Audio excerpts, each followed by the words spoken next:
ಯೇಸು ಬಾಲಕನಾದಾಗ ನಡೆದ ಅದ್ಭುತಗಳ ಕಥೆ. ಯೇಸುಕ್ರಿಸ್ತನ ಬಾಲ್ಯದ ಪವಾಡಗಳ ಬಗ್ಗೆ ನೀವು ಎಂದಾದರೂ ಕೇಳಿದ್ದೀರಾ? ಯೇಸು ಬಾಲ್ಯದಲ್ಲೇ ಪವಾಡಗಳನ್ನು ಮಾಡಿದ್ದನೇ? ಆತ ಯಾವ ರೀತಿ ಪವಾಡಗಳನ್ನು ಮಾಡಿದನು? ಇದೆಲ್ಲವನ್ನು ನೋಡುವ ಮೊದಲು ಒಂದು ಅದ್ಭುತವಾದ ಆವಿಷ್ಕಾರವು ಬೆಳಕಿಗೆ ಬಂದಿದೆ.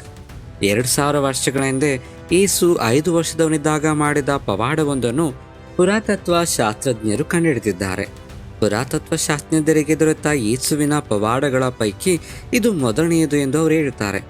ಪ್ರಸ್ತುತ ಇದು ಜರ್ಮನಿಯ ಹ್ಯಾಂಬರ್ಗ್ ಲೈಬ್ರರಿಯಲ್ಲಿ ಇದೆ. ಪಾಪಿರಸ್ ಅನ್ನು ಅಲ್ಲಿ ಭದ್ರವಾಗಿ ಇರಿಸಲಾಗಿದೆ. ಇದು 2000 ವರ್ಷಗಳಷ್ಟು ಹಳೆಯದಾದ ಪ್ರಾಚೀನ ಪಾಪಿರಸ್ ಆಗಿದೆ. ಇದರಲ್ಲಿ ಐಗುಪ್ತದ ಬರಹವಿದೆ. ಅದರಲ್ಲಿ ಯೇಸುವಿನ 2ನೆಯ ಪವಾಡವೆಂದು ಬರೆಯಲ್ಪಟ್ಟ ಒಂದು ಕಥೆ ಇದೆ. ಯೇಸು ಮಣ್ಣಿನಿಂದ ಮಾಡಿದ ಗುಬ್ಬಚ್ಚಿಗಳನ್ನು ಹಾರುವಂತೆ ಮಾಡಿದನು, ಅವುಗಳಿಗೆ ಜೀವ ತುಂಬಿ ಹಾರಿಸಿದನು ಎಂಬ ಕಥೆ ಇದೆ.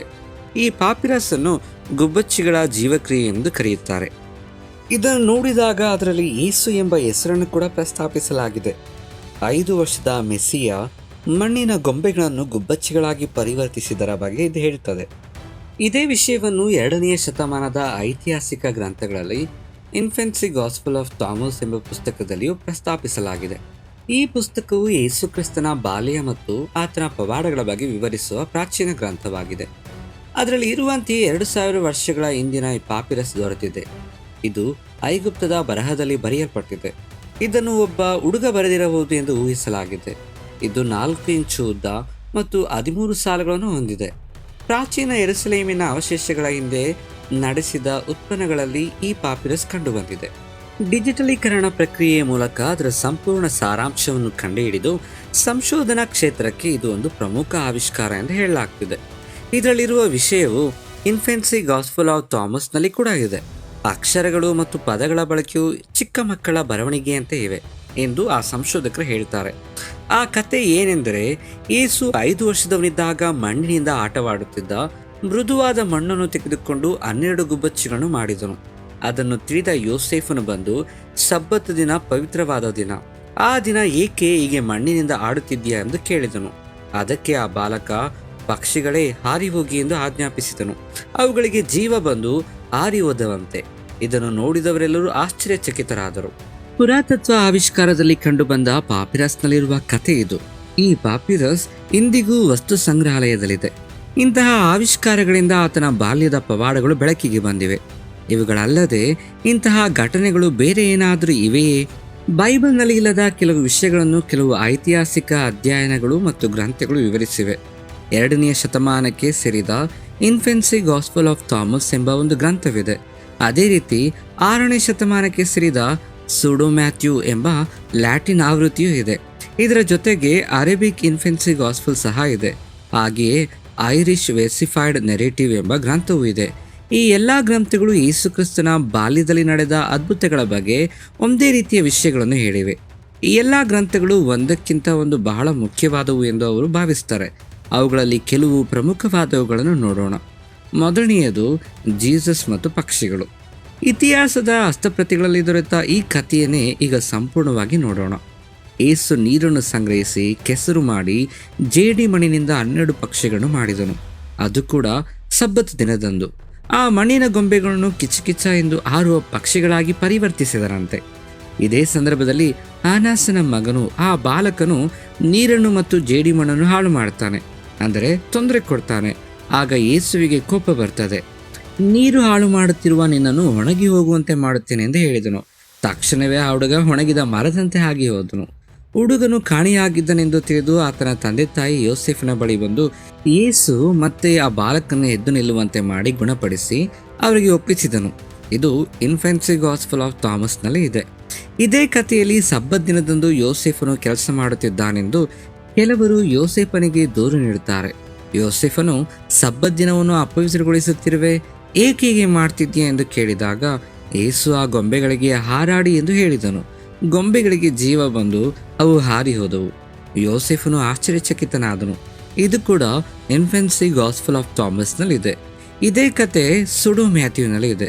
7 ವರ್ಷದವನಿದ್ದಾಗ ಯೇಸು ಮಣ್ಣಿನಿಂದ ಅನೇಕ ವಿಧದ ಗೊಂಬೆಗಳನ್ನು ಮಾಡುತ್ತಿದ್ದನು. ಅವುಗಳನ್ನು ನಡೆಯುವಂತೆ ಹೇಳಿದನು, ಹಾರುವಂತೆ ಹೇಳಿದನು. ಹೇಳಿದ ಕೂಡಲೇ ಆ ಪ್ರಾಣಿಗಳೆಲ್ಲ ನಡೆದುಕೊಂಡು ಹೋದವಂತೆ, ಕೆಲವು ಹಾರಿ ಹೋದವಂತೆ. ಇದನ್ನು ನೋಡಿದ ಇತರ ಮಕ್ಕಳು ಪೋಷಕರು ಅವನು ಮಾಟಗಾರ, ಅವನೊಂದಿಗೆ ಆಟವಾಡಬೇಡಿ ಎಂದು ತಮ್ಮ ಮಕ್ಕಳಿಗೆ ಬುದ್ಧಿ ಹೇಳ್ತಿದ್ರು. ಅರೇಬಿಕ್ ಇನ್ಫೆನ್ಸಿ ಗಾಸ್ಪಲ್ನಲ್ಲಿ ಈ ಬಗ್ಗೆ ಉಲ್ಲೇಖವಿದೆ. ಇನ್ನೊಂದು ಕಥೆಯನ್ನು ನೋಡೋಣ, ಜೀಸಸ್ ಮತ್ತು ಹುಡುಗನ ಸಾವು. ಯೇಸು ಚಿಕ್ಕ ಹುಡುಗನವನಾಗಿದ್ದಾಗ ಆಟವಾಡ್ತಿದ್ನು. ಆಗ ಕೆಲವು ಹುಡುಗರು ಬಂದು ಆತನ ಮೇಲೆ ದಾಳಿ ಮಾಡಿದರು, ಬಹಳವಾಗಿ ಹೊಡೆದರು. ಒಬ್ಬ ಹುಡುಗ ಯೇಸುವನ್ನು ಹೆಚ್ಚು ಕಾಡಿಸಿ ತುಂಬ ಹೊಡೆದನು. ಯೇಸು, ನೀನು ನನ್ನನ್ನು ಹೀಗೆ ಕೆಳಕ್ಕೆ ತಳ್ಳಿ ಹೊಡೆದಂತೆ ನೀನು ಕೂಡ ಕೆಳಕ್ಕೆ ಬೀಳುವೆ, ಮತ್ತೆ ಎದ್ದು ನಿಲ್ಲಲಾರೆ ಎಂದು ಹೇಳ್ತಾನೆ. ಆ ಹುಡುಗನು ಹಾಗೆಯೇ ಬಿದ್ದು ಮತ್ತೆ ಎದ್ದೇಳಲಿಲ್ಲ. ಆಗ ಅಕ್ಕಪಕ್ಕದವರೆಲ್ಲರೂ ಬಂದು, ನಿಮ್ಮ ಮಗನ ಜೊತೆ ಆಟ ಆಡಬೇಡಿ, ಆತನು ಮಾತನಾಡಿದ ಪ್ರತಿಯೊಂದು ಮಾತು ನಿಜವಾಗ್ತದೆ, ಆದುದರಿಂದ ಅವನಿಂದ ಆಶೀರ್ವಾದದ ಮಾತುಗಳನ್ನು ಮಾತ್ರ ಹೇಳಿಸಿ ಶಾಪಗಳನ್ನು ಹೇಳಿಸಬೇಡಿ ಎಂದು ಆತನ ತಾಯಿಗೆ ದೂರು ನೀಡಿದರು. ಯೋಸೇಫನ ಬಳಿಗೂ ಹೋಗಿ, ನಿಮ್ಮ ಮಗನ ಮಾತಿನ ಪ್ರತಿಯೊಂದು ಮಾತು ನಿಜವಾಗ್ತದೆ, ಅವನಿಂದ ಹೆಚ್ಚು ಮಾತುಗಳನ್ನು ಹೇಳಿಸಬೇಡಿ, ಅಂತಹ ಮಾತುಗಳನ್ನು ಆಶೀರ್ವಾದಕ್ಕಾಗಿ ಮಾತ್ರ ಬಳಸಬೇಕೆಂದು ಕಲಿಸಿ ಶಪಿಸಬಾರದು ಎಂದು ಹೇಳಿದರು. ಕನಿಷ್ಠ ಪಕ್ಷ ಅವನಿಗೆ ಶಾಪ ಹಾಕಬಾರದು ಎಂದು ಕಲಿಸಿ ಎಂದು ಕೂಡ ವಾದಿಸಿದರು. ಅದೇ ಗಂಟೆಯಲ್ಲಿ ಆ ಮೃತ ಹುಡುಗನ ಕಿವಿಯಲ್ಲಿ ಹಿಡಿದು ಮೇಲೆತ್ತುತ್ತಾನೆ ಬಾಲಕ ಯೇಸು. ಆಗ ಆ ಹುಡುಗನಿಗೆ ಪ್ರಾಣ ಬಂದು ಯೇಸುವಿನೊಂದಿಗೆ ಮತ್ತೆ ಆಟವಾಡ್ತಾರೆ. ಮೂರನೆಯದು ಜೀಸಸ್ ಮತ್ತು ಅಕ್ಷರಗಳು. ಯೇಸು ಕ್ರಿಸ್ತನ ಗುರುಗಳ ಬಗ್ಗೆ ಇದು ಹೇಳುತ್ತದೆ. ಯೇಸುವಿನ ಜ್ಞಾನವನ್ನು ಇದು ಪರಿಚಯಿಸುತ್ತದೆ. ಜಕ್ಕಾಯಸ್ ಎಂಬ ಒಬ್ಬ ಗುರುವಿರುತ್ತಾನೆ. ಆತನ ಶಾಲೆಯ ಬಳಿಗೆ ಯೋಸೇಫನು ಯೇಸುವನ್ನು ಕರೆದುಕೊಂಡು ಹೋಗಿ ಈ ಹುಡುಗನಿಗೆ ಅಕ್ಷರಗಳನ್ನು ಕಲಿಸಿ ಎಂದು ಹೇಳ್ತಾನೆ. ಯೇಸು ಅದನ್ನು ಕೇಳಿ ನಗ್ತಾನೆ. ನಿಮಗಿಂತ ಹೆಚ್ಚು ವಿಷಯಗಳು ನನಗೆ ತಿಳಿದಿವೆ. ನಾನು ಯುಗಾಂತರಗಳಿಂದ ಇದ್ದೇನೆ. ಈಗ ನೀವು ನನ್ನನ್ನು ನಂಬುವುದಿಲ್ಲ, ನನ್ನ ಶಿಲುಬೆಯನ್ನು ನೋಡಿದಾಗ ನೀವು ನಿಜವೆಂದು ನಂಬುತ್ತೀರಿ ಎಂದು ಹೇಳ್ತಾನೆ. ಈ ಜಕ್ಕಯಸ್ ನ್ಯಾಯವೈದ್ಯ. ಆತ ತಾನು ನನ್ನ ಯಜಮಾನನನ್ನೇ ಕಂಡುಹಿಡಿದಿದ್ದೇನೆ, ವಿದ್ಯಾರ್ಥಿಯನ್ನಲ್ಲ, ಇವರು ನನಗೆ ಯಜಮಾನ ಎಂದು ಹೇಳ್ತಾನೆ. ಮತ್ತೊಮ್ಮೆ ಯೋಸೆಫನು ಮತ್ತೆ ಜಕ್ಕಾಯಸ್ ಬಳಿ ಯೇಸುವನ್ನು ಕರೆದುಕೊಂಡು ಹೋಗ್ತಾನೆ. ಯೇಸು ಹೇಳಿದ ಮಾತುಗಳು, ಆ ಮಾತುಗಳ ಅರ್ಥ, ಆ ಮಾತನಾಡುವ ಶೈಲಿ ಇವೆಲ್ಲವೂ ಎಲ್ಲರಿಗಿಂತ ಹೆಚ್ಚಿನವೆಂದು ಹೇಳ್ತಾನೆ. ನೀವು ನನ್ನ ಬಳಿಗೆ ಒಬ್ಬ ಹುಡುಗನನ್ನು ಕರೆತಂದಿಲ್ಲ, ನನ್ನ ಗುರುವನ್ನೇ ಕರೆತಂದಿದ್ದೀರಿ ಎಂದು ಜಕ್ಕಾಯಸ್ ಹೇಳ್ತಾನೆ. ಮರಿಯಳಿಗೆ ಕೂಡ ಈ ಮಗನಿಗೆ ಉಪದೇಶ ಮಾಡುವ ಅವಶ್ಯಕತೆ ಇಲ್ಲ ಎಂದು ಹೇಳ್ತಾರೆ. ಈ ಯೋಸೇಫನು ಯೇಸುವನ್ನು ಮತ್ತೊಬ್ಬ ಗುರುಗಳ ಬಳಿಗೆ ಕರೆದುಕೊಂಡು ಹೋಗ್ತಾನೆ. ಇದು ಎರಡನೆಯ ಬಾರಿ. ಎರಡನೇ ಗುರುವಿನ ಬಳಿ ಅವನು ಮೊದಲು ಗ್ರೀಕ್ ಮತ್ತು ಹಿಬ್ರು ಭಾಷೆಗಳನ್ನು ಬೋಧಿಸ್ತೇನೆ, ಅವುಗಳನ್ನು ಕಲಿಸ್ತೇನೆ ಎಂದು ಹೇಳ್ತಾನೆ. ಆದರೆ ಆ ಭಾಷೆಗಳು ಯೇಸುವಿಗೆ ಮೊದಲೇ ತಿಳಿದಿದ್ದವು. ನನಗೆ ಆಲ್ಫಾದ ಬಗ್ಗೆ ವಿವರಿಸು, ನಾನು ನಿನಗೆ ಬೀಟಾ ಮತ್ತು ಅದರ ಶಕ್ತಿಯ ಬಗ್ಗೆ ವಿವರಿಸುತ್ತೇನೆ ಎಂದು ಯೇಸು ಹೇಳ್ತಾನೆ. ಶಿಕ್ಷಕನಿಗೆ ಕೋಪ ಬಂದು ಯೇಸುವಿನ ತಲೆಗೆ ಹೊಡೆಯುತ್ತಾನೆ. ತಕ್ಷಣವೇ ಆ ವ್ಯಕ್ತಿ ಪ್ರಜ್ಞೆ ತಪ್ಪಿ ಮುಖದ ಮೇಲೆ ಬೀಳ್ತಾನೆ. ಯೋಸೇಫನು ಎದುರಿ ಆ ಬಾಲಕನನ್ನು ಕರೆದುಕೊಂಡು ಮನೆಗೆ ಹೋಗ್ತಾನೆ. ಹೊರಗೆ ಹೋಗಬೇಡ, ಯೇಸುವಿಗೆ ಕೇಡು ಮಾಡಿದವರೆಲ್ಲರೂ ಸಾಯ್ತಿದ್ದಾರೆ ಎಂದು ಯೋಸೇಫನು ಆತನ ತಾಯಿಗೆ ಹೇಳ್ತಾನೆ. ಮತ್ತೊಮ್ಮೆ ಯೋಸೇಫನು ಅನೇಕ ಒತ್ತಾಯದ ಮೇರೆಗೆ ಯೇಸುವನ್ನು ಶಾಲೆಗೆ ಕಳಿಸ್ತಾನೆ. ಈ ಶಿಕ್ಷಕನು ದೊಡ್ಡ ಧ್ವನಿಯಲ್ಲಿ ಬೋಧಿಸಲು ಶುರು ಮಾಡ್ತಾನೆ. ಮೊದಲು ಬೀಟಾ ಎಂದರೆ ಏನು ಎಂದು ಹೇಳು, ನಾನು ನಿನಗೆ ಆಲ್ಫಾ ಎಂದರೆ ಏನು ಎಂದು ಹೇಳ್ತೇನೆ ಅಂತಾನೆ. ಮತ್ತೊಮ್ಮೆ ಶಿಕ್ಷಕನಿಗೆ ಕೋಪ ಬಂದು ಯೇಸುವನ್ನು ಹೊಡೆದಾಗ ಈ ಬಾರಿ ಬೀಳುವುದಿಲ್ಲ, ಸತ್ತು ಹೋಗ್ತಾನೆ. ಯೋಸೆಫನಿಗೆ ದುಃಖವಾಗ್ತದೆ. ಯೇಸುವಿಗೆ ಕೇಡು ಮಾಡಿದವರೆಲ್ಲರೂ ಸಾಯುತ್ತಿದ್ದಾರೆ ಎಂದು ಹೇಳಿದಾಗ ಮರಿಯಳು ಈ ಬಾಲಕನನ್ನು ಕಳುಹಿಸಿದ ಆ ದೇವರು ಯಾವುದೇ ಅನಾಹುತವಾಗದಂತೆ ಕಾಪಾಡ್ತಿದ್ದಾನೆ, ಇವೆಲ್ಲವೂ ಆ ವಿಷಯಗಳೇ ಎಂದು ಹೇಳ್ತಾಳೆ. ಕೆಲವು ದಿನಗಳ ನಂತರ ಅವರಿಬ್ಬರು ಆದ ನಂತರ ಮೂರನೇ ಗುರುಗಳ ಬಳಿಗೆ, ಒಬ್ಬ ದೊಡ್ಡ ಗುರುಗಳ ಬಳಿಗೆ ಕರೆದುಕೊಂಡು ಹೋಗ್ತಾರೆ. ಇಲ್ಲಿ ಯೇಸು ತನ್ನ ಬಾಯಿಂದ ಪವಿತ್ರಾತ್ಮದ ಮೂಲಕ ಮಾತನಾಡ್ತಾನೆ. ಈ ಎಲ್ಲರೂ ಅಂತಹ ಮಾತುಗಳನ್ನು ಕೇಳಿ ಆಶ್ಚರ್ಯಚಕಿತರಾಗ್ತಾರೆ. ಈ ವಿಷಯವನ್ನು ಯೋಸೆಫನಿಗೆ ತಿಳಿಸುತ್ತಾರೆ. ಅದನ್ನು ಕೇಳಿದ ಯೋಸೆಫನು ಎದರಿ ಮನೆಯಿಂದ ಶಾಲೆಗೆ ಹೋಗ್ತಾನೆ. ಆಗ ಆ ಗುರುವು ಯೋಸೆಫನೊಂದಿಗೆ, ನಾನು ಈ ಹುಡುಗನನ್ನು ಶಿಷ್ಯನೆಂದು ಭಾವಿಸಿದ್ದೆ, ಆದರೆ ಈ ಹುಡುಗ ದಯೆ ಮತ್ತು ಜ್ಞಾನದಿಂದ ತುಂಬಿದ್ದಾನೆ. ಅವನೇ ನನ್ನ ಗುರು, ನಾನು ಅವನ ಶಿಷ್ಯ ಎಂದು ಹೇಳ್ತಾನೆ. ನೀನು ನನಗೆ ಮಗುವನ್ನು ನೀಡಿಲ್ಲ, ನನಗೆ ಒಬ್ಬ ಗುರುವನ್ನು ನೀಡಿದ್ದೀಯಾ ಎಂದು ಯೋಸೆಫನಿಗೆ ಹೇಳ್ತಾರೆ. ಆ ಗುರುವು ಬಾಲಕನ ಪಾದಗಳಿಗೆ ಬಿದ್ದು ಆರಾಧಿಸ್ತಾನೆ. ಅಂತಹ ಸಂದರ್ಭವನ್ನು ನಾವು ನೋಡ್ತೇವೆ. ಇನ್ನೊಂದು ಸಂದರ್ಭ ಜೀಸಸ್ ಮತ್ತು ಜೀನೋ. ಒಮ್ಮೆ ಯೇಸು ತನ್ನ ಗೆಳೆಯ ಜೀನೋ ಜೊತೆ ಆಟವಾಡ್ತಿದ್ದ. ಮಕ್ಕಳೆಲ್ಲರೂ ಮನೆಯ ಮೇಲಿನ ಮಹಡಿಯಲ್ಲಿ ಆಟ ಆಡ್ತಾ ಇದ್ರು. ಅಲ್ಲಿಂದ ಜೀನೋ ಎಂಬ ಹುಡುಗನು ಬಿದ್ದು ಸತ್ತು ಹೋಗ್ತಾನೆ. ತಂದೆ ತಾಯಿ ಮತ್ತು ಅಕ್ಕಪಕ್ಕದವರೆಲ್ಲರೂ ದುಃಖ ಪಡ್ತಾರೆ. ಯೇಸುವಿನ ಮೇಲೆ ಆಪಾದನೆ ಹೊರಿಸ್ತಾರೆ. ಇದು ಯೇಸುವಿನಿಂದಲೇ ಆಗಿದೆ ಎಂದು ಹೇಳ್ತಾರೆ. ಬಹಳವಾಗಿ ನಿಂದಿಸ್ತಾರೆ. ಯೇಸುವಿನ ಮೇಲೆ ತಳ್ತಾರೆ. ತಂದೆ ತಾಯಿಗೆ ದೂರು ನೀಡ್ತಾರೆ. ಆಗ ಗದ್ದಲವಾಗಿದ್ದಾಗ ಯೇಸು ಸತ್ತು ಹೋದ ಆ ಬಾಲಕನ ಬಳಿಗೆ ಬರ್ತಾನೆ. ಜೀನೋನಿಗೆ, ಎದ್ದು ಹೇಳು, ನಾನು ನಿನ್ನನ್ನು ತಡೆದಿದೆಯೇ ಎಂದು ಕೇಳ್ತಾನೆ. ಆಗ ಆ ಬಾಲಕನು ತಕ್ಷಣವೇ ಬದುಕಿ ಎದ್ದು ಇಲ್ಲ ಪ್ರಭು, ನೀವು ನನ್ನನ್ನು ತಳ್ಳಲಿಲ್ಲ, ನೀವು ನನ್ನನ್ನು ಎಬ್ಬಿಸಿದ್ದೀರಿ ಎಂದು ಹೇಳ್ತಾನೆ. ಇದನ್ನು ನೋಡಿದ ಆ ಬಾಲಕನ ತಂದೆ ತಾಯಿ ಸೇರಿದಂತೆ ಎಲ್ಲರೂ ಆತನನ್ನು ಮಹಿಮೆ ಪಡಿಸುತ್ತಾರೆ. ಇಲ್ಲಿಯವರೆಗೂ ಮಕ್ಕಳೊಂದಿಗೆ ನಡೆದ ಸಂಭವಗಳು, ಸಂದರ್ಭಗಳು, ಈ ಸಂಭಾಷಣೆಗಳನ್ನೆಲ್ಲ ನೋಡಿದ್ದೇವೆ. ಆದರೆ ಈಗ ಯೇಸುವಿನ ಪವಾಡಗಳು ಯಾವುವು, ಆ ಪವಾಡಗಳ ಶಕ್ತಿಗಳು ಯಾವುವು ಎಂದು ನೋಡೋಣ. ಬಾಲಕ ಯೇಸು ಮಾಡಿದ ಗುಣಪಡಿಸುವ ಶಕ್ತಿಗಳು ಯಾವುವು ಎಂಬುದನ್ನು ಕೂಡ ನೋಡೋಣ. ಈ ಅಪೋಕ್ರಿಫಲ್ ಪುಸ್ತಕಗಳು ಯೇಸುವಿನ ಗುಣಪಡಿಸುವ ಶಕ್ತಿಗಳ ಬಗ್ಗೆ ಬಹಳಷ್ಟು ವಿಷಯಗಳನ್ನು ಬರೆದಿವೆ. ಅವುಗಳ ಮೂಲಕ ಇವು ಲಭ್ಯವಾಗಿವೆ. ಒಬ್ಬ ಮನುಷ್ಯನು ಬಡಗಿ ಕೆಲಸ ಮಾಡ್ತಾ ಗೋಡೆಗಳನ್ನು ಕಟ್ಟಲು ಪ್ರಯತ್ನಿಸುತ್ತಿದ್ದನು. ಅಂದರೆ ಮರದಿಂದ ಗೋಡೆಯನ್ನು ಮಾಡಲು ಮರಗಳನ್ನು ಸಿದ್ಧಪಡಿಸುತ್ತಿದ್ದನು. ಹಾಗೆ ಮರಗಳನ್ನು ಸೀಳುತ್ತಿರುವಾಗ ಕೊಡಲಿಯು ಜಾರಿ ಕೆಳಗೆ ಬಿದ್ದು ಕಾಯಿನ ಮೇಲೆ ಬಿದ್ದಿತ್ತು. ಆ ಕಾಲು ಸೀಳಿ ಹೋಗ್ತದೆ. ಯೇಸು ಏನು ಮಾಡಿದನು? ಗಾಯಗೊಂಡ ಕಾಲನ್ನು ಕೈಗೆ ತೆಗೆದುಕೊಂಡು ನೋಡಿದನು. ಯೇಸುವಿನ ಕೈಯ ಸ್ಪರ್ಶಕ್ಕೆ ಆ ಗಾಯವು ಗುಣವಾಯಿತು. ಇದನ್ನು ನೋಡಿದ ಜನರು ಆ ಹುಡುಗನ ಬಳಿಗೆ ಬಂದು ಆರಾಧಿಸ್ತಾರೆ. ಇನ್ನೊಂದು ಸಂದರ್ಭ, ಇನ್ನೊಂದು ಪವಾಡ ಏನೆಂದರೆ, ಯೋಸೆಫ ಮತ್ತು ಆತನ ಮಗನಾದ ಯಾಕೋಬ ಮರಗಳನ್ನು ಸಂಗ್ರಹಿಸ್ತಾರೆ. ಯಾಕೋಬನು ಚಿಕ್ಕವನು. ಯೋಸೆಫನ ಜೊತೆ ಮರಗಳನ್ನು ಸಂಗ್ರಹಿಸಲು ಹೋಗ್ತಾನೆ. ಈ ಯಾಕೋಬನ ಕೈಗೆ ಒಂದು ಹಾವು ಕಚ್ಚುತ್ತದೆ. ಯೇಸುವಿನ ಬಳಿಗೆ ಓಡಿ ಹೋಗಿ ಬೀಳ್ತಾನೆ. ಯೇಸುವಿಗೆ ಈ ವಿಷಯವು ತಿಳಿದು ಹಾವು ಕಚ್ಚಿದ ಜಾಗಕ್ಕೆ ತನ್ನ ಬಾಯಿಂದ ಉಸಿರನ್ನು ಊದುತ್ತಾನೆ. ಯಾಕೋಬನು ತಕ್ಷಣವೇ ಗುಣ ಹೊಂದುತ್ತಾನೆ. ಗುಣ ಹೊಂದಿದ ಕೂಡಲೇ ಆ ಹಾವು ಸತ್ತು ಹೋಗ್ತದೆ. ಇನ್ನೊಂದು ಸಂದರ್ಭವನ್ನು ನೋಡೋಣ. ಒಬ್ಬ ಹುಡುಗನು ಸತ್ತು ಹೋಗ್ತಾನೆ. ಸತ್ತ ಹುಡುಗನ ಬಳಿಗೆ ಯೇಸು ಓಡಿ ಹೋಗ್ತಾನೆ. ಓಡಿ ಹೋಗಿ ಆತನ ಎದೆಯ ಮೇಲೆ ಕೈ ಇಟ್ಟು ಎದ್ದು ಬದುಕು ಎಂದು ಆಜ್ಞಾಪಿಸ್ತಾನೆ. ತಕ್ಷಣವೇ ಆ ಹುಡುಗನು ಎದ್ದು ನಗ್ತಾನೆ. ಇದನ್ನು ನೋಡಿದ ಜನರು ಯೇಸುವಿನಲ್ಲಿ ದೈವತ್ವ ಮತ್ತು ದೇವದೂತನ ತತ್ವವನ್ನು ನೋಡಿದರು ಎಂದು ಬರೆದಿದ್ದಾರೆ. ಇನ್ನೊಂದು ಸಂದರ್ಭ, ಮಾನಸಿಕ ಅಸ್ವಸ್ಥತೆಯಿಂದ ಬಳಲುತ್ತಿದ್ದ ಒಬ್ಬ ವ್ಯಕ್ತಿ ಸಾಯಲು ಸಿದ್ಧನಾಗಿದ್ದನು. ಕುಟುಂಬವನ್ನು ತೊರೆದು ಹುಚ್ಚನಂತೆ ವರ್ತಿಸುತ್ತಿದ್ದ ಆ ವ್ಯಕ್ತಿ ನದಿಯಲ್ಲಿ ಹಾರಿ ಸಾಯಲು ಬಯಸಿದಾಗ ಯೇಸು ಅದನ್ನು ಗಮನಿಸಿ ಅವನ ಬಳಿಗೆ ಹೋಗಿ ಅವನನ್ನು ಕಾಪಾಡಿ ಅವನ ಮಾನಸಿಕ ಬುದ್ಧಿಯನ್ನು ಗುಣಪಡಿಸಿ ಬದುಕಿಸುತ್ತಾನೆ. ಇನ್ನೊಂದು ಸಂದರ್ಭ, ಮನೆ ನಿರ್ಮಾಣದ ಸ್ಥಳದಲ್ಲಿ ಒಂದು ಅಪಘಾತ ಸಂಭವಿಸಿತು. ಒಬ್ಬ ಕೆಲಸಗಾರನು ಅಲ್ಲಿಯೇ ಸತ್ತು ಹೋಗ್ತಾನೆ. ಎಲ್ಲರಲ್ಲೂ ಆ ಭಯ ಉಳಿದು ಕೆಲಸವು ನಿಂತು ಹೋಗ್ತದೆ. ಯೇಸು ಆ ಸ್ಥಳಕ್ಕೆ ಹೋಗಿ ಆ ವ್ಯಕ್ತಿಯ ಕೈ ಹಿಡಿದು ಎದ್ದು ಕೆಲಸ ಮಾಡು ಎಂದು ಹೇಳ್ತಾನೆ. ಅವನು ತಕ್ಷಣವೇ ಎದ್ದು ಆತನನ್ನು ಆರಾಧಿಸ್ತಾನೆ. ಜನರು ಕೂಡ ಆತನ ಧ್ವನಿಯಿಂದ ಬಂದ ಜೀವ ಎಂದು ಹೇಳ್ತಾರೆ. ಇನ್ನೊಂದು ಸಂದರ್ಭ ಇದೆ. ಒಬ್ಬ ಹುಡುಗನು ಪಕ್ಷಿಗಳ ಗೂಡಿನಿಂದ ಮೊಟ್ಟೆಗಳನ್ನು ತೆಗೆದುಕೊಳ್ಳುತ್ತಿರುವಾಗ ಅಲ್ಲಿದ್ದ ವಿಷದ ಸರ್ಪವು ಆ ಹುಡುಗನಿಗೆ ಕಚ್ಚುತ್ತದೆ. ಯೇಸು ರಾಜನಂತೆ ಒಂದು ಕಡೆ ಕುಳಿತಿದ್ದನು. ಈ ಮಗುವನ್ನು ಆತನ ಬಳಿಗೆ ಕರೆದುಕೊಂಡು ಹೋಗ್ತಾರೆ. ಯೇಸು ಏನು ಹೇಳ್ತಾನೆ ಎಂದು ನೋಡಲು ಅನೇಕರು ನಿಂತಿದ್ದರು. ಯೇಸು ಅವರೆಲ್ಲರನ್ನು ನೋಡಿ ಅವರಲ್ಲಿ ಕೆಲವರಿಗೆ ಹೋಗಿ ಕಚ್ಚಿದ ಸರ್ಪವನ್ನು ಕೊಂದು ತನ್ನಿ ಎಂದು ಹೇಳ್ತಾನೆ. ಅವರು ಹೋಗಿ ಹಾವನ್ನು ಕೊಂದು ಯೇಸುವಿನ ಬಳಿಗೆ ತರ್ತಾರೆ. ಯೇಸು ಹೋಗಿ ಆ ಸರ್ಪಕ್ಕೆ ವಿಷವನ್ನು ಹೀರಿಕೊಳ್ಳು ಎಂದು ಆಜ್ಞಾಪಿಸ್ತಾನೆ. ಹಾವು ಆ ವಿಷವನ್ನು ಹೀರಿಕೊಳ್ಳುತ್ತದೆ. ವಿಷವನ್ನು ಹೀರಿಕೊಂಡ ನಂತರ ಯೇಸು ಹಾವನ್ನು ಗಟ್ಟಿಯಾಗಿ ಬೈತಾನೆ. ಹಾವು ತಕ್ಷಣವೇ ಸತ್ತು ಹೋಗ್ತದೆ. ಹುಡುಗನು ಗುಣ ಹೊಂದುತ್ತಾನೆ. ಹಾಗೆಯೇ ಆ ಹುಡುಗನು ಯೇಸುವಿನ ಶಿಷ್ಯನಾಗಲು ಒಪ್ಪಿಕೊಳ್ತಾನೆ. ಯೇಸು ಅದನ್ನು ಒಪ್ಪಿಕೊಳ್ತಾನೆ. ಆತನೇ ಕನಾನಿಯದ ಸೀಮೋನ ಎಂದು ಕರೆಯಲ್ಪಟ್ಟನು. ಕನಾನಿಯದ ಸೀಮೋನನ ಬಗ್ಗೆ ಚಿಕ್ಕವನಿದ್ದಾಗ ನಡೆದ ಸಂದರ್ಭ ಇದು. ಅದೇ ರೀತಿ ಇನ್ನೊಂದು ಸಂದರ್ಭ ಏನೆಂದರೆ, ಯೇಸು ಕ್ರಿಸ್ತನ ಹೆಸರಿನಲ್ಲಿ ಯೋಸೇಫನು ಗುಣಪಡಿಸಿದ ಸಂದರ್ಭವೂ ಇದೆ. ತಂದೆಯಾದ ಯೋಸೇಫನು ಕೂಡ ಯೇಸುವಿನ ಹೆಸರಿನಲ್ಲಿ ಗುಣಪಡಿಸುತ್ತಾನೆ. ಯೇಸು ಯೋಸೇಫ ಎಂಬ ಇನ್ನೊಬ್ಬ ವ್ಯಕ್ತಿ ರೋಗದಿಂದ ಬಳಲಿ ಸತ್ತು ಹೋಗಿದ್ದನು. ಅವನೊಬ್ಬ ಶ್ರೀಮಂತ. ಆತನ ಹೆಸರು ಕೂಡ ಯೋಸೇಫನೇ. ಆದರೆ ದುರ್ಬಲನಾಗಿ ಒಣಗಿ ಸತ್ತು ಹೋಗ್ತಾನೆ.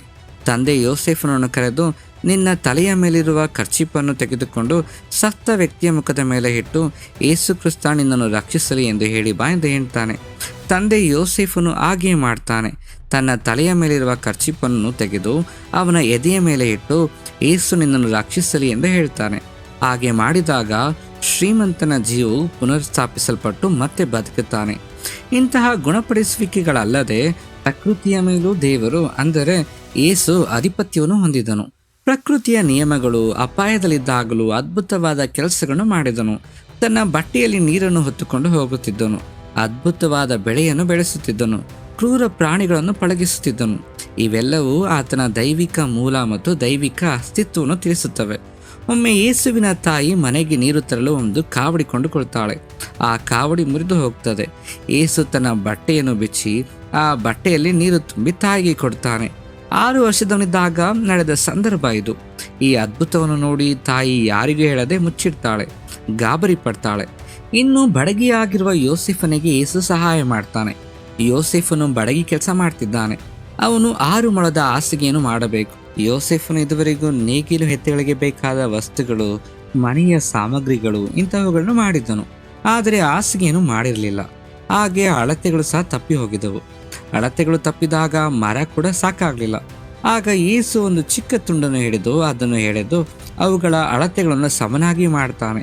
ಯೋಸೇಫನು ಅದನ್ನು ವಿಚಿತ್ರವಾಗಿ ಮತ್ತು ಆಶ್ಚರ್ಯದಿಂದ ನೋಡ್ತಾನೆ. ಅಷ್ಟೇ ಅಲ್ಲದೆ ಯೋಸೇಫನು ರಾಜನಿಗಾಗಿ ಒಂದು ಸಿಂಹಾಸನವನ್ನು ನಿರ್ಮಿಸ್ತಾನೆ. ಈ ಸಿಂಹಾಸನವನ್ನು ನಿರ್ಮಿಸಲು 2 ವರ್ಷಗಳು ಬೇಕಾಗ್ತದೆ. ಅದರ ಅಳತೆಗಳು ಸರಿಯಾಗಿರುವುದಿಲ್ಲ, ಸ್ಥಳವು ಸಾಕಾಗ್ತಿರೋದಿಲ್ಲ. ಇಂತಹ ಪರಿಸ್ಥಿತಿಯಲ್ಲಿ ಯೋಸೇಫನಿದ್ದಾಗ ಯೇಸು ಆ ಸಿಂಹಾಸನವನ್ನು ನಿಖರವಾದ ಅಳತೆಗಳೊಂದಿಗೆ ನಿಗದಿಪಡಿಸಿದ ಸ್ಥಳಕ್ಕೆ ಸರಿಯಾಗಿ ಹೊಂದಿಕೊಳ್ಳುವಂತೆ ತನ್ನ ಕೈಗಳಿಂದ ಪರಿವರ್ತಿಸುತ್ತಾನೆ.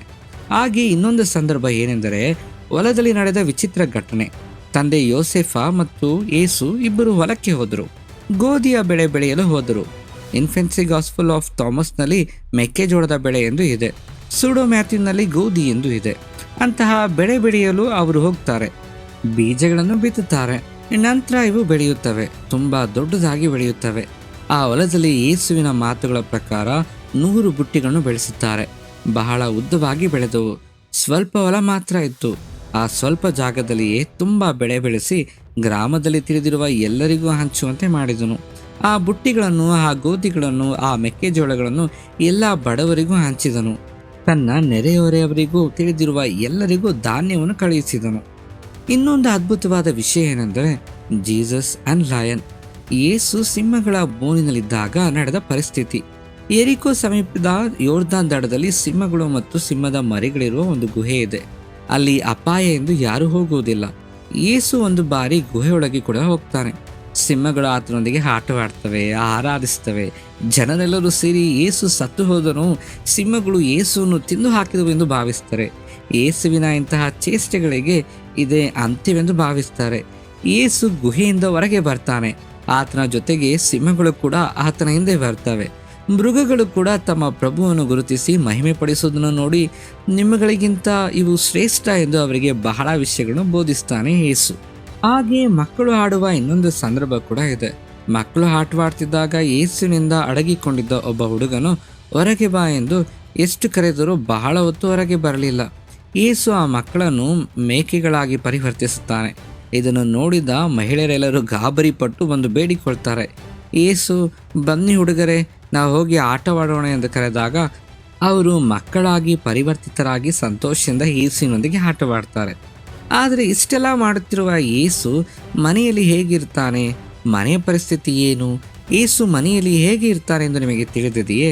ಇದನ್ನು ಸೂಡೋ ಮ್ಯಾಥ್ಯೂನಲ್ಲಿ ಮಾತ್ರ ಪ್ರಸ್ತಾಪಿಸಲಾಗಿದೆ. ಯೇಸುವಿಗೆ ಕುಟುಂಬದಲ್ಲಿ ಅತ್ಯಂತ ಗೌರವ ನೀಡುತ್ತಿದ್ದರು. ಯೋಸೇಫನ್ನು ಮೇರಿ, ಅವಳ ಸಹೋದರಿಯಾದ ಮರಿಯಾ, ಕ್ಲಿಯೋಫಸ್, ಅನ್ನಾಳ ಪುತ್ರಿಯರು ಜೇಮ್ಸ್, ಜೋಸೆಫ್, ಯೋಧ, ಸಿಮಿಯೋನ್ ಮತ್ತು ಯೋಸೇಫನ 2 ಪುತ್ರಿಯರು, ಇವರೆಲ್ಲರೂ ಯೇಸುವಿನ ಸಂಬಂಧಿಗಳು. ಇವರೆಲ್ಲರನ್ನು ಯೇಸು ಆಶೀರ್ವದಿಸಿದನು. ಯೇಸುವಿಗೆ ಮುಖ್ಯ ಆದ್ಯತೆ ನೀಡುತ್ತಿದ್ದರು. ಯೇಸುವಿಗೆ ಎದುರ್ತಿದ್ರಂತೆ. ಅವರಿಗೆ ಕಣ್ಣು ಮುಂದೆ ದೀಪದಂತಿದ್ದನು. ಅವರೆಲ್ಲರಿಗೂ ಬೆಳಕಾಗಿದ್ದನು. ಎಲ್ಲರಿಗೂ ಒಳ್ಳೆಯದು ಮತ್ತು ಕೆಟ್ಟದನ್ನು ಹೇಳ್ತಿದ್ದನು ಯೇಸು. ಯೇಸು ಮಲಗಿದಾಗಲೂ ದೇವರ ಪ್ರಕಾಶವೆಲ್ಲವೂ ಕಾಣ್ತಿತ್ತಂತೆ. ದೇವರ ಪ್ರಕಾಶ ಆತನ ಮೇಲಿತ್ತಂತೆ. ಇನ್ನು ಕೊನೆಯದಾಗಿ ಒಂದು ವಿಷಯ ಬೈಬಲ್ನಲ್ಲಿ ದಾಖಲಾಗಿದೆ. ಆ ಗ್ರಂಥಗಳಲ್ಲಿಯೂ ಇನ್ನಷ್ಟು ವಿವರವಾಗಿ ಇದೆ. ಯೇಸು ಕ್ರಿಸ್ತ 12ನೇ ವರ್ಷದವನಾಗಿದ್ದಾಗ ಯೆರೂಸಲೇಮಿನ ದೇವಾಲಯದಲ್ಲಿ ಪಸ್ಕ ಆಚರಣೆಗೆ ಕುಟುಂಬದೊಂದಿಗೆ ಬರ್ತಾನೆ. ಆ ಸಂದರ್ಭದಲ್ಲಿ ಮರಿಯಳೊಂದಿಗೆ ಶಾಸ್ತ್ರಿಗಳು, ಪರಿಚಾರಕರು, ಯಾಜಕರು, ಸ್ತ್ರೀಯರಲ್ಲಿ ನೀನು ಧನ್ಯಳು, ದೇವರು ನಿನ್ನ ಗರ್ಭಫಲವನ್ನು ಆಶೀರ್ವದಿಸಿದ್ದಾನೆ ಎಂದು ಹೇಳ್ತಾರಂತೆ. ಇಂತಹ ಮಹಿಮೆ, ಇಂತಹ ದೊಡ್ಡತನ, ಇಂತಹ ಜ್ಞಾನವನ್ನು ನಾವು ಎಂದಿಗೂ ನೋಡಿಲ್ಲ, ಎಂದಿಗೂ ಕೇಳಿಲ್ಲ ಎಂದು ಹೇಳ್ತಾರೆ. ಇಷ್ಟೆಲ್ಲ ಮಾಡಿದರೂ ತಂದೆ ತಾಯಿಗಳಿಗೆ ಅಧೀನನಾಗಿದ್ದನು ಯೇಸು. ಯೇಸು ಮಾತನಾಡಿದಾಗ, ನೀನು ಖಗೋಳಶಾಸ್ತ್ರವನ್ನು ಎಂದಾದರೂ ಅಧ್ಯಯನ ಮಾಡಿದ್ದೀಯಾ ಎಂದು ಕೇಳಿದಾಗ, ಖಗೋಳ ಸಂಖ್ಯೆಗಳು, ಪರಲೋಕದ ವಸ್ತುಗಳು, ಅವುಗಳ ಸ್ವಭಾವಗಳು, ಚಟುವಟಿಕೆಗಳು, ಅವುಗಳ ವಿರುದ್ಧ ಗುಣಗಳು, ಅವುಗಳ ಕೋನಗಳು, ತ್ರಿಕೋನಗಳು, ಚೌಕಗಳು, ಇಂತಹ ಎಲ್ಲವುಗಳನ್ನು ಹೇಳಿದನಂತೆ ಯೇಸು. ನೀವು ವೈದ್ಯಕೀಯವನ್ನು ಏನಾದರೂ ಓದಿದ್ದೀರಾ ಎಂದು ಕೇಳಿದಾಗ, ಭೌತಶಾಸ್ತ್ರ, ಮೆಟಾಫಿಸಿಕ್ಸ್, ಹೈಪರ್ಫಿಸಿಕ್ಸ್, ಹೈಫೋಫಿಸಿಕ್ಸ್, ಹಾಗೆಯೇ ಶಕ್ತಿಗಳ ಬಗ್ಗೆ, ಶರೀರದ ರಹಸ್ಯಗಳ ಬಗ್ಗೆ, ಮನೋವಿಜ್ಞಾನದ ಬಗ್ಗೆ, ಆತ್ಮದ ಕಾರ್ಯಗಳ ಬಗ್ಗೆ ಬೋಧಿಸ್ತಾನೆ. ಹಾಗೆ ಏನನ್ನು ಕೇಳಿದರೂ ಯಾರಿಗೂ ತಿಳಿಯದ ಆಳವಾದ ವಿಷಯಗಳನ್ನು ಬೋಧಿಸಿದನು. ಅವರೊಂದಿಗೆ ಕೆಲವು ಚರ್ಚೆಗಳನ್ನು ಕೂಡ ಮಾಡಿದನು. ಶಾಸ್ತ್ರಿಗಳು, ಪರಿಚಾರಕರು ಇವನು ಈಕೆಯ ಮಗನೇ ಎಂದು ಆಶ್ಚರ್ಯಪಡುತ್ತಾರೆ. ಓ ಮರಿಯಾ, ಇಂತಹ ಮಗುವನ್ನು ಎತ್ತಿದ್ದಕ್ಕಾಗಿ ನೀನು ಧನ್ಯಳು ಎಂದು ಎಲ್ಲರೂ ಆಶ್ಚರ್ಯಪಡುತ್ತಾರೆ.